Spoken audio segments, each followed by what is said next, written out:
Dans la catégorie auto, 41e édition avec 70% de sable et on débute avec une première étape à Pisco.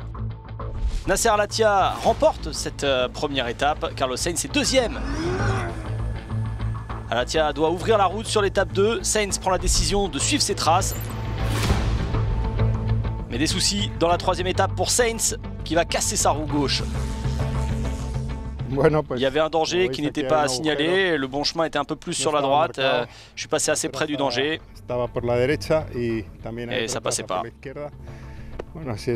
C'est le rallye. Un défi de taille pour Toyota, remporter une première victoire historique sur le Dakar. Tiniel De Villiers est la tête de proue de cette équipe avec Bernard Ten Brink. Al-Attiyah lui avait remporté la première étape. Mais sur la troisième étape, De Villiers s'arrête, le Sud-Africain a un problème de pompe à huile. Il perd énormément de temps, 4h30. Il croise d'ailleurs ses rivaux Sébastien Loeb et Cyril Depré. L'Esprit Dakar qui lui demande si tout va bien.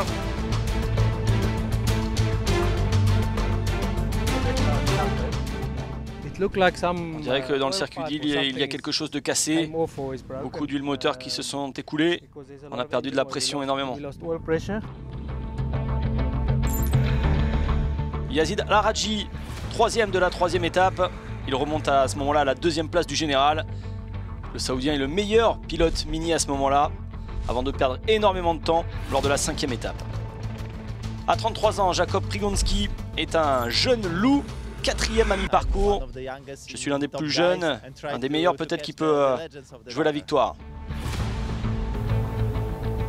Et les ennuis de Toyota se poursuivent lors de la quatrième étape. Bernard Ten Brink, septième au général après 3 étapes, va être obligé de perdre énormément de temps. Il est aidé par Ginel De Villiers qui n'a plus rien à jouer. Après 40-50 km, nous avons pris un virage et voilà, tout s'est cassé. L'ancien vainqueur Nani Roma, troisième au général sur sa Mini 4x4. La deuxième partie du Dakar sera beaucoup plus difficile que la première, c'est pour ça que je veux rester discret pour le moment.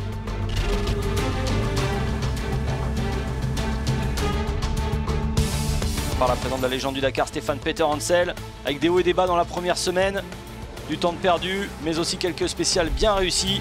Une victoire dans l'étape 3. On a un duel Peter Hansel Al-Attiyah dans les dunes. Voilà, on reste pas très loin de Nasser, mais Sébastien nous a déposé ce matin quand même. Sébastien Loeb, qui aime le rallye, il s'impose sur la cinquième étape. Après des rebondissements dans la quatrième, lui qui n'aime pas les dunes pourtant. On a changé 3 fois la roue parce que la dernière crevaison, on a dû la rechanger quand même pour une autre roue déjà crevée parce que la jante était détruite. Et avec également des problèmes de roadbook, le moral du coéquipier Daniel Elena n'est pas au mieux. Grosse attaque, on reprend pas mal de temps. De toute façon, on était bien énervés. C'est cool d'arriver à la journée de repos comme ça. Et au début de la cinquième étape avec ses départs en ligne, moins de 9 minutes entre Al-Attiyah et Stéphane Peter Hansel. Et Peter Hansel va se retrouver dans le fèche-fèche à près de 25 minutes du Qatari avant la journée de repos. De mon côté, je pense qu'il faut que je surveille Stéphane, car c'est l'homme dangereux sur le Dakar.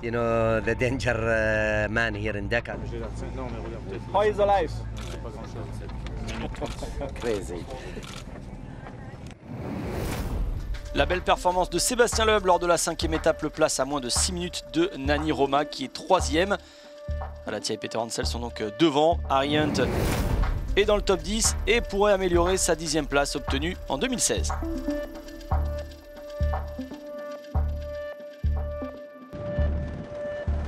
Le meilleur rookie depuis le départ, c'est le russe Denis Krotov.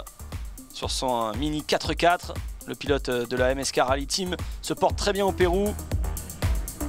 12e avant la journée de repos.